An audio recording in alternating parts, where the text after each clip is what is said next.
Sir, ಸಭಾಪತಿ ಸ್ಥಾನ ತಾವು ಕೂಡ ಕ್ಲೈಮ್ ಮಾಡಿದ್ರಿ, ಆದ್ರ ಆಯ್ಕೆ ಬೇರೆ ಆಗಿದೆ, ಏನ್ ಹೇಳ್ತೀರಿ? ನೋಡಿ, ಒಂದು ಹಂತದವರೆಗೂ ನಾವು ಪ್ರಯತ್ನ ಮಾಡ್ತಕ್ಕಂಥದ್ದು ನಮ್ಮ ಹಕ್ಕು.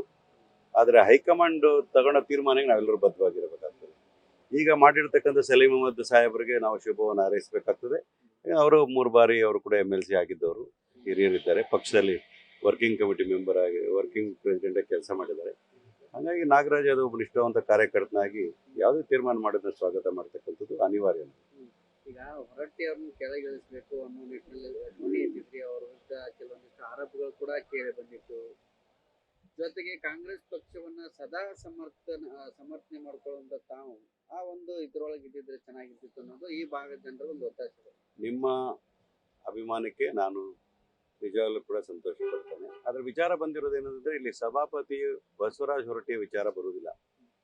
ಬಸವರಾಜ್ ಹೊರಟ್ಟಿಯವರು ಒಂದು ಪಕ್ಷದ ಕಾರ್ಯಕರ್ತರಾಗಿ ಅಲ್ಲಿ ಗೆದ್ದು ಬಂದು MLC ಆಗಿ ತದನಂತರ ಸಭಾಪತಿ ಆಗ್ತಾರೆ. ಅಂದ್ರೆ ಬಿಜೆಪಿಯಿಂದ ಆಯ್ಕೆ ಆಗಿ ಸಭಾಪತಿ ಆಗ್ತಾರೆ. ಯಾವ ಕಾರಣಕ್ಕೆ ಅವ್ರನ್ನ ಸಭಾಪತಿ ಮಾಡಿದ್ರು? ಆಗ ಕಾಲದಲ್ಲಿ ಅವರಾದ ಸಂದರ್ಭದಲ್ಲಿ ಬಿಜೆಪಿ ಮೆಜಾರಿಟಿ ಇತ್ತು, ಹಾಗಾಗಿ ಅವರನ್ನ ಸಭಾಪತಿ ಮಾಡಿದ್ರು. ಬಿಜೆಪಿಯವರು ಅರ್ಥ ಮಾಡ್ಕೋಬೇಕಿದ್ರಲ್ಲಿ, ರಾಷ್ಟ್ರೀಯ ಪಕ್ಷ ಅಂತ ಹೇಳ್ತಾರೆ, ಪಾರ್ಟಿ ವಿತ್ ಡಿಫರೆನ್ಸ್ ಅಂತ ಹೇಳ್ತಾರೆ, ಬಹಳ ನೈತಿಕತೆ ಬಗ್ಗೆ ಮಾತಾಡ್ತಾರೆ. ಇನ್ನೊಬ್ಬರಿಗೆ ಉಪದೇಶ ಮಾಡ್ತಕ್ಕಂಥ ಬಿಜೆಪಿಯವರು ಅವ್ರು ಡೈರೆಕ್ಷನ್ಸ್ ಕೊಡ್ಬೇಕಾಯ್ತು. ನಮ್ಮ ಪಕ್ಷಕ್ಕೆ ಮೆಜಾರಿಟಿ ಇದ್ದಾಗ ನೀವು ಸಭಾಪತಿಯಾಗಿ ಕೆಲಸ ಮಾಡಿದಿರಿ, ನಮ್ಮ ಪಕ್ಷಕ್ಕೆ ಮೆಜಾರಿಟಿ ಇಲ್ಲ, ನೀವು ರಾಜೀನಾಮೆ ಕೊಡಿ ಅಂತಕ್ಕಂಥ ಡೈರೆಕ್ಷನ್ ಕೊಡ್ಬೇಕಾಗಿರ್ತಕ್ಕಂಥವ್ರು ಬಿಜೆಪಿಯ ವರಿಷ್ಠರು. ಬಿಜೆಪಿಯವರು ಯಾವುದೇ ನಿರ್ಣಯವನ್ನು ಕೈಗೊಳ್ದಿರಾ ದ್ವಂದ್ವ ನಿಲುವುಗಳನ್ನು ಇಟ್ಕೊಂಡಿರ್ತಕ್ಕಂಥದಕ್ಕೆ ನನ್ನ ಆಕ್ಷೇಪ ಇರತಕ್ಕಂಥದ್ದು. ಒಬ್ಬ ಸಭಾಪತಿಗೆ ತನ್ನದೇ ಅಂತಹ ಗೌರವ, ಘನತೆ, ಗಾಂಭೀರ್ಯವನ್ನು ಕಾಪಾಡ್ಕೋಬೇಕು. ಹಾಗಾಗಿ ನಾನು ವೈಯಕ್ತಿಕವಾಗಿ ಅವರು ಆ ವಿಚಾರದಲ್ಲಿ ಏನೂ ಹೇಳುವುದಿಲ್ಲ. ಬಿಜೆಪಿಯ ಒಬ್ಬ ಅಭ್ಯರ್ಥಿಯಾಗಿ ಅವರು ಸಭಾಪತಿಯಾಗಿ ಇರೋ ಸಂದರ್ಭದಲ್ಲಿ ಬಿಜೆಪಿ ಇದ್ರ ಬಗ್ಗೆ ಯಾವ ನಿಲುವು ತಗೊಂಡಿದ್ದಾರೆ ಅಂತ ಸ್ಪಷ್ಟತೆ ಕೊಡಬೇಕು. ಒಂದು ವೇಳೆ ಅವ್ರಿಗೆ ಮಾಡದೇ ಇದ್ರೆ, ಬಿಜೆಪಿಯಿಂದ ಆಯ್ಕೆ ಆಗಿರ್ತಕ್ಕಂತಹ ಆ ಸ್ಥಾನದಲ್ಲಿ ಸಭಾಪತಿಯ ವಿಚಾರದಲ್ಲಿ ಮೆಜಾರಿಟಿ ಇಲ್ಲ ಅಂದ್ರೆ ಅವ್ರು ಕಂಟಿನ್ಯೂ ಆಗ್ತಕ್ಕಂಥದ್ದು ಅದು ನೈತಿಕತೆಯಿಂದ ಕೂಡಿರುವುದಿಲ್ಲ ಅನ್ನೋದು ನನ್ನ ಭಾವನೆ. 100% ಅವರು ಕೂಡ ಒಬ್ಬ ಹಿರಿಯರಿದ್ದಾರೆ, ಗೌರವಾನ್ವಿತರಿದ್ದಾರೆ. ಆ ಸ್ಥಾನಕ್ಕೆ ಬಹಳ ಗೌರವದಿಂದ ನಡ್ಕೊಳ್ತಕ್ಕಂಥ ವ್ಯಕ್ತಿಯಾಗಿದ್ದಾರೆ. ಅವರು ಅರ್ಥ ಮಾಡ್ಕೊಳ್ತಾರೆ ನಾನು ತಿಳ್ಕೊಂಡಿದ್ದೀನಿ. ಒಂದ್ಸಲಿ ಮೆಜಾರಿಟಿ ಇಲ್ಲ ಅಂದ್ರೆ ಅವರ ಪಕ್ಷದ ವರಿಷ್ಠರ ಜೊತೆ ಅವ್ರು ಮಾತಾಡಿ ಕೂಡಲೇ ಸೂಕ್ತವಾದ ನಿರ್ಧಾರವನ್ನು ಕೈಗೊಂಡು ಬೇರೆಯವ್ರಿಗೆ ಮಾದರಿಯಾಗಿ ನಡ್ಕೋಬೇಕು ಅಂತಕ್ಕಂಥ ಆಶಯ ನಂದು. ಸರಿ, ನವೆಂಬರ್ ಕ್ರಾಂತಿ, ಡಿಸೆಂಬರ್ ಕ್ರಾಂತಿ, ಸಂಕ್ರಾಂತಿ ಎಲ್ಲ ಮುಗಿದು ಒಂದು ಕ್ರಾಂತಿ ಆಯ್ತು, ಬದಲಾವಣೆಯಾಗಿ 2 ತಿಂಗಳಾಯ್ತು. ಈಗ ಸಚಿವ ಸಂಪುಟ ವಿಸ್ತರಣೆ ಆಗಿದೆ. ಯಾಕೆ ಸರ್, ಏನ್ ಟೇಕ್ ಆಫ್ ಆಗಕ್ಕೆ ಇನ್ನೂ ಟೈಮ್ ಬೇಕಾ? ಯಾಕೆ ಹಿಂಗ್ಯಾಕೆ ಅಂತ ನೋಡಿ, ಒಂದು ತಿಳ್ಕೊಳ್ಳಿ, ಟೇಕ್ ಆಫ್ ಆಗಿಲ್ಲ ಅಂತ ಹೇಳಿದ್ರೆ ಒಪ್ಪೋದಿಲ್ಲ. ಸಿದ್ದರಾಮಯ್ಯ ಸಾಹೇಬರು 2ನೇ ಬಾರಿ ಮುಖ್ಯಮಂತ್ರಿ ಆದಾಗಲೇ ಟೇಕ್ ಆಫ್ ಆಗಿರ್ತಕ್ಕಂಥ ವಿಚಾರಗಳು. ನಾವು ಕೊಟ್ಟ ಮಾತಿನಂತೆ 60% ಹೆಚ್ಚು ಭರವಸೆಗಳನ್ನ ಈಡೇರಿಸಿದ್ವಿ. ಮ್ಯಾನಿಫೆಸ್ಟೋದಲ್ಲಿ ಹೇಳಿದ ವಿಚಾರಗಳನ್ನ ಸರ್ಕಾರ ತನ್ನದೇ ಆದ ಕೆಲಸಗಳನ್ನು ಮಾಡ್ತಾ ಇರ್ತದೆ. ಆಮೇಲೆ ನಾಯಕತ್ವ ಬದಲಾವಣೆ ಆದ ನಂತರ 1 ತಿಂಗಳು ತಡ ಆಗಿರ್ಬೋದು, ಮಂತ್ರಿಮಂಡಲ ಎಕ್ಸ್ಪೆನ್ಷನ್ ಆಗ್ಲಿಕ್ಕೆ 2 ತಿಂಗಳು ಆಗಿರ್ಬೋದು. ಆದ್ರೆ ಅದು ಯಾವ ಕಾರಣಕ್ಕೋಸ್ಕರ ಆಯ್ತು ಅಂತಂದ್ರೆ, ನೀವು ನೋಡಿದ್ರಿ ಡೆಲ್ಲಿಯಲ್ಲಿ ನಡೆದಂತ ಡೆವಲಪ್ಮೆಂಟ್ಗಳು, ಹೈಕಮಾಂಡ್ ಸ್ವಲ್ಪ ಬಿಸಿ ಇದೆ ಅಂತ ಸ್ವಲ್ಪ ತಡ ಆಗಿರ್ಬೋದು. ಆದ್ರೆ ಈ ಸಾಮಾಜಿಕ ಏನಾದ ಪರಿಕಲ್ಪನೆಯಲ್ಲಿ ನಾವು ಒಂದು ಮಂತ್ರಿಮಂಡಲ ರಚನೆ ಮಾಡ್ಬೇಕಂದ್ರೆ ಯಂಗ್ಸ್ಟರ್ಸ್ ಮತ್ತು ಸೀನಿಯರ್ಸ್ ನ ಒಂದು ಬ್ಯಾಲೆನ್ಸ್ ಆಗಿ ಮಾಡ್ಬೇಕ ಸಂದರ್ಭದಲ್ಲಿ ಸ್ವಲ್ಪ ಸಮಯ ತಗೊಂಡಿರ್ಬೋದು, ಮಾಡಿದ್ದಾರೆ. ಏನಿದೆ, ಮಹಿಳೆಯರಿಗೆ ಕೊಟ್ಟಿಲ್ಲ, ಬ್ರಾಹ್ಮಣರಿಗೆ ಕೊಟ್ಟಿಲ್ಲ, ಒಂದು ಸೀಟ್ ಖಾಲಿ ಇದೆ. ಅದು ಮಹಿಳೆಯರಿಗೆ ಕೊಡ್ತಕ್ಕಂಥ ಬಗ್ಗೆ ಕಾಂಗ್ರೆಸ್ ಬಹಳ ಮಾತಾಡುತ್ತೆ. ಈಗ ಎಲ್ಲಿ ಸಮಾನತೆ ಇದೆ ನೋಡಿ, ಇರ್ತಕ್ಕಂಥದ್ದು ಕೇವಲ 33 ಸೀಟು ಮುಖ್ಯಮಂತ್ರಿಗಳನ್ನ ಬಿಟ್ಟು ಎಲ್ಲಾ ಸಮುದಾಯಗಳಿಗೆ ಅಕಾಮಿಡೇಟ್ ಮಾಡ್ಲಿಕ್ಕೆ ಸಾಧ್ಯ ಆಗೋದಿಲ್ಲ. ಎಲ್ಲಾ ಜಿಲ್ಲೆಗಳಿಗೂ ಕೂಡ ಅಕಾಮಿಡೇಟ್ ಮಾಡ್ಲಿಕ್ಕೆ ಸಾಧ್ಯ ಆಗೋದಿಲ್ಲ. ನಾವು ಅರ್ಥ ಮಾಡ್ಕೋಬೇಕಾಗುತ್ತೆ, ಬೆಂಗಳೂರು ಅಂತಕ್ಕಂಥ ದೊಡ್ಡ ಜಿಲ್ಲೆ, ಅಲ್ಲಿ 4-5 ಜನಕ್ಕೆ ಅಕಾಮಿಡೇಟ್ ಮಾಡಬೇಕಾಗ್ತದೆ. ಬೆಳಗಾವಿ ಅಂತಕ್ಕಂಥ ದೊಡ್ಡ ಜಿಲ್ಲೆ, 1-2-3 ಅಕಾಮಿಡೇಟ್ ಮಾಡಬೇಕಾಗ್ತದೆ. ಈ ರೀತಿ ಆದಾಗ 1-2-3 ಜಿಲ್ಲೆಗಳಿಗೆ ಅವಕಾಶ ಸಿಗದೆ ಇರ್ಬೋದು. 1-2 ಕಮ್ಯುನಿಟಿಗಳು ಸಿಗ್ತದೆ. ಈ ಉದಾಹರಣೆಗೆ ತಗೊಂಡೋಗ್ಬೇಕಾದ್ರೆ, ನಮ್ಮ ಯಾದವ ಸಮುದಾಯ 25-30 ಲಕ್ಷ ಜನ ಇರ್ತಕ್ಕಂಥವ್ರು, ನಮಗೂ ಕೊಡ್ಲಿಲ್ಲ. ನಾನು ಬೀದಿಗೆ ನಮ್ಮ ಸಮುದಾಯನ ಕರ್ಕೊಂಡು ಹೋರಾಟ ಮಾಡಿದ್ರೆ ಅರ್ಥ ಏನಿರ್ತದೆ? ಆದ್ರೆ ಅರ್ಥ ಮಾಡ್ಕೋಬೇಕಾಗಿರ್ತಕ್ಕಂಥ ಇಷ್ಟು, ಪಕ್ಷದಲ್ಲಿ ಯಾವುದೇ ಒಂದು ತೀರ್ಮಾನ ತಗೊಳ್ಳೋವರೆಗೂ ಎಲ್ಲ ಸಮುದಾಯಗಳು ಹೋರಾಟ ಮಾಡಬೇಕು, ತದನಂತರ ಒಟ್ಟಿಗೆ ಸೇರಿ ಕೆಲಸ ಮಾಡೋದನ್ನ ಕೆಲಸವನ್ನು ಮಾಡಬೇಕು ಅಂತ ನಾನು. ಮಹಿಳೆಯರಿಗೆ ಕೊಟ್ಟಿಲ್ಲ ಸರ್, ಒಬ್ರು ಇಲ್ಲ, ಸಚಿವರಿಲ್ಲ, ಎಂತ ಸಚಿವ ಸಂಪುಟ ಅಂತ ಬಿಜೆಪಿಯವರು ಆರೋಪ ಮಾಡ್ತಿದ್ದಾರೆ. ಬಿಜೆಪಿಯವರಿಗೆ ಮಹಿಳೆಯರ ಬಗ್ಗೆ ಯಾವ ರೀತಿ ನಡ್ಕೊಂಡಿದ್ದಾರೆ ಅಂತ ಹೇಳಿ ಅವರಿಗೆ ಗೊತ್ತಿದೆ. ಬಿಜೆಪಿಯವರು ಇದೇ ಬೆಳಗಾವಿ ಸೆಷನ್ ಅಲ್ಲಿ ಮಹಿಳೆಯರ ಬಗ್ಗೆ ಏನ್ ಮಾತಾಡಿದ್ರು CT ರವಿ ಅವರು ಮರಿಬಾರ್ದು. ನಾವು ಮಹಿಳೆಯರ ಬಗ್ಗೆ ಮೊಸಳೆ ಕಣ್ಣೀರನ್ನ ಹಾಕ್ತಕ್ಕಂಥದನ್ನ ಬಿಜೆಪಿಯವರು ಬಿಡಬೇಕಾಗ್ತದೆ. ಮಹಿಳೆಯರ ಬಗ್ಗೆ ನಾವು ಅತ್ಯಂತ ಗೌರವವನ್ನು ಕೊಡ್ತಕ್ಕಂಥದ್ದು, ಮಹಿಳೆಯರಿಗೆ ಸೂಕ್ತವಾದ ಸ್ಥಾನಮಾನಗಳನ್ನು ಕೊಡ್ತಕ್ಕಂಥದ್ರಲ್ಲಿ 2 ಮಾತಿಲ್ಲ.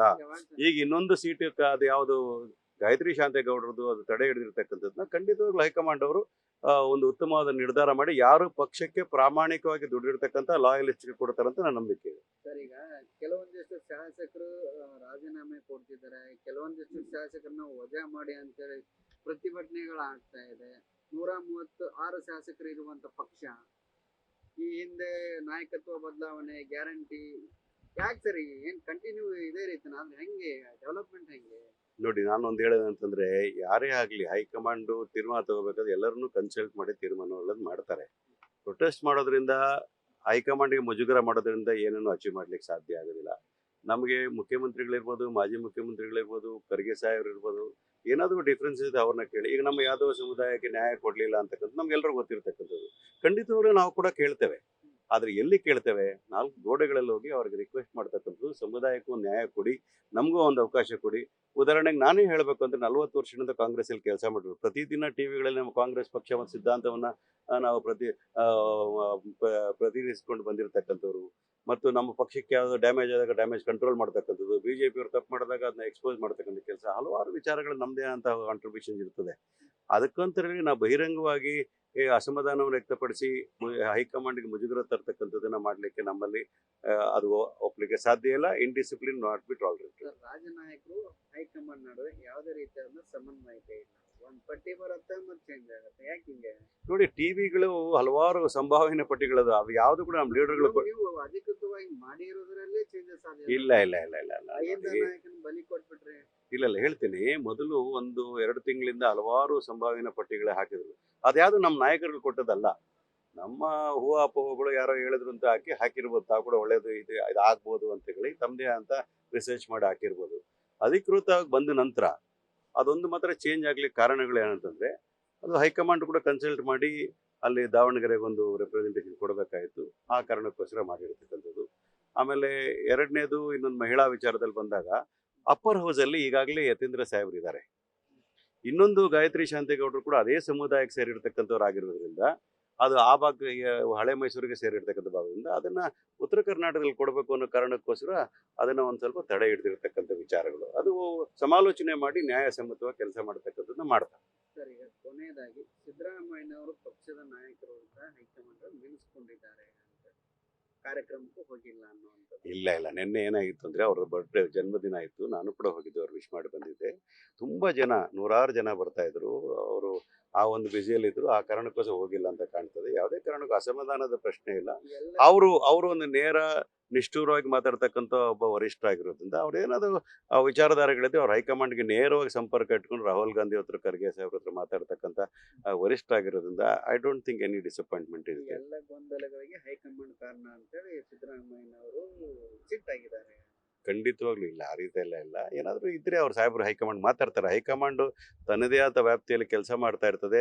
ಈ ಸಾಮಾಜಿಕ ನ್ಯಾಯದ ಪರಿಕಲ್ಪನೆಯಿಂದ ಎಲ್ಲ ಸಮುದಾಯಗಳನ್ನ ಓಲೈಸ್ಕೊಳ್ಳೋಕ್ಕೋಸ್ಕರ ಮುಂದಿನ 2028ಕ್ಕೆ ಚುನಾವಣೆಗೆ ಯಾವ ರೀತಿ ಸದೃಢಗೊಳಿಸಬೇಕು ಅನ್ನೋ ರೀತಿಯಲ್ಲಿ ಪಕ್ಷಕ್ಕೆ ಅವರು ಒಂದು ತೀರ್ಮಾನಗಳನ್ನು ಮಾಡ್ತಾರೆ. ಇದನ್ನ ನಾವೆಲ್ಲರೂ ಕೂಡ ಒಪ್ಕೊಂಡು ಕೆಲಸ ಮಾಡಬೇಕಾಗ್ತದೆ. ಆದರೆ ಮಾಧ್ಯಮದ ಮೂಲಕ ಒಂದೇ ಒಂದು ಮನವಿ ಮಾಡೋದೇನೆಂದ್ರೆ, ಯಾದವ ಜನಾಂಗದಲ್ಲಿ ಆದರೂ ಕೂಡ ಕಾಡುಗೊಲ್ಲ ಜನಾಂಗ ಅಂತ ಏನಿದೆಯೋ, ಆ ಜನಾಂಗ ಬಹಳಷ್ಟು ಹಿಂದುಳಿದಿರ್ತಕ್ಕಂಥ ಜನಾಂಗ. ಆ ಒಂದು ಜನಾಂಗಗಳಿಗೆ ಸಪೋರ್ಟ್ ಮಾಡ್ತಾ ಇರ್ತಕ್ಕಂಥವ್ನು ನಾನು. ಹಾಗಾಗಿ ನಮಗೂ ಕೂಡ ಒಂದು ರೆಪ್ರೆಸೆಂಟ್ ಕೊಟ್ಟಿದ್ದೆ, ಆದರೆ ನಮ್ಮ ಜನಕ್ಕೂ ಸ್ವಲ್ಪ ಖುಷಿ ಆಗ್ತಾ ಇತ್ತು. ಅದನ್ನು ನಾವು ಹೈಕಮಾಂಡ್ ಗಮನಕ್ಕೆ ತರ್ತೇವೆ, ತಂದು ನ್ಯಾಯ ಪಡ್ಕೊಳ್ತೇವೆ, ಕೆಲಸವನ್ನು ಮಾಡ್ತೇವೆ. ಆದರೆ ಹೈಕಮಾಂಡ್ ತಗೊಳ್ತೇವೆ ಎಲ್ಲ ತೀರ್ಮಾನಗಳಿಗೆ ನಾವು ಭದ್ರವಾಗಿ ಕೆಲಸ ಮಾಡ್ತೇವೆ. Thank you. ನ್ಯೂಸ್ ಫಸ್ಟ್, ನಿರ್ಭೀತಿಯಿಂದ ನಿಮ್ಮ ಪರವಾಗಿ.